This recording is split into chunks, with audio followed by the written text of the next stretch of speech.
តំណាងអង្គការសង្គមស៊ីវិលក្នុងស្រុកប្រមាណ700នៅថ្ងៃប្រហោះនេះបានបន្តដាក់ញត្តិទៅកាន់ស្ថានទូតបរទេសសំខាន់ៗមួយចំនួនទៀតបន្ទាប់ពីកងកម្លាំងសមត្ថកិច្ចរបស់រដ្ឋាភិបាលបានចាប់ខ្លួនប្រធានសហជីពនិងសកម្មជនដីធ្លីនៅតំបន់បង្កក់ប្រមាណ11នាក់យកទៅឃុំឃាំងមួយរយៈពេលខ្លី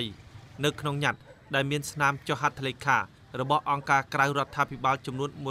184ដែលមានខ្លឹមសារតែមួយគឺទាមទារដល់បណ្ដាស្ថានទូតប្រចាំប្រទេសសំខាន់ៗក្នុងប្រទេសកម្ពុជាឲ្យជួយដោះលែងសកម្មជនសហជីពនិងកម្មករចំនួន23នាក់ដែលកំពុងជាប់ឃុំឃាំងឲ្យមានសេរីភាពវិញ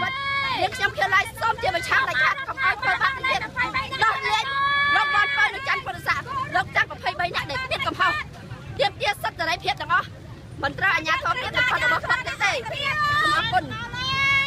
បុណ្យដង្ហែដាក់ញត្តិរបស់ក្រុមអង្គការសង្គមស៊ីវិលនៅថ្ងៃប្រហោះនេះមិនមានការរារាំងណាមួយពីកម្លាំងសមត្ថកិច្ចដោយពេលមុនទេគឺពួកគេបានដាស់ហាយក្បួនដោយសន្តិវិធីនៅតាមផ្លូវនានាឆ្ពោះទៅកាន់ស្ថានទូតបរទេសក៏ប៉ុន្តែមានក្រុមសមត្ថកិច្ចខ្លះមិនអនុញ្ញាតឲ្យក្បួនដង្ហែដើរតាមផ្លូវព្រះនរោត្តមឆ្ពោះទៅគេហដ្ឋានលោកនាយករដ្ឋមន្ត្រីហ៊ុនសែននាវិមានឯករាជ្យទេ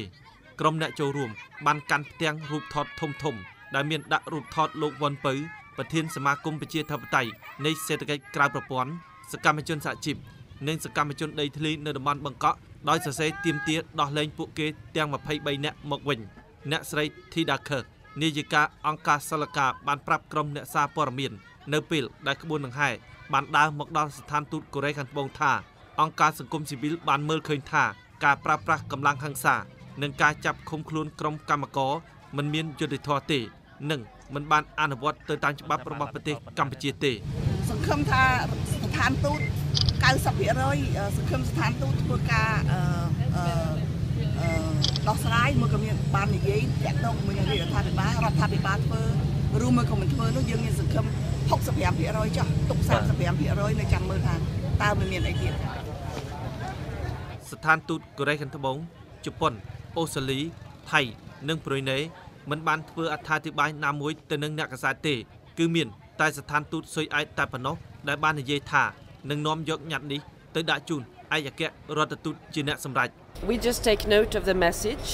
that has been conveyed and I will take លោកស្រី Christina Kunel មានប្រសាសន៍ថាយើងបានទទួលញត្តិដែលត្រូវបានប្រគល់នេះរួចហើយយើងនឹងប្រគល់ញត្តិនេះទៅជូនលោកឯកអគ្គរដ្ឋទូតនៅតាមផ្លូវនានានៅក្នុងទីក្រុងភ្នំពេញមិនមានកងកម្លាំងសមត្ថកិច្ចដាក់ពង្រាយច្រើនក្រាស់ក្រែលដោយកាលពីមុនទេគឺមានតែចំនួនតិចតួចប៉ុណ្ណោះក្រុមអ្នកចូលរួមខ្លះបានស្រែកនៅតាមផ្លូវឲ្យដោះលែងសកម្មជនសហជីពនិងកម្មករទាំង23នាក់ដែលកំពុងជាប់ឃុំ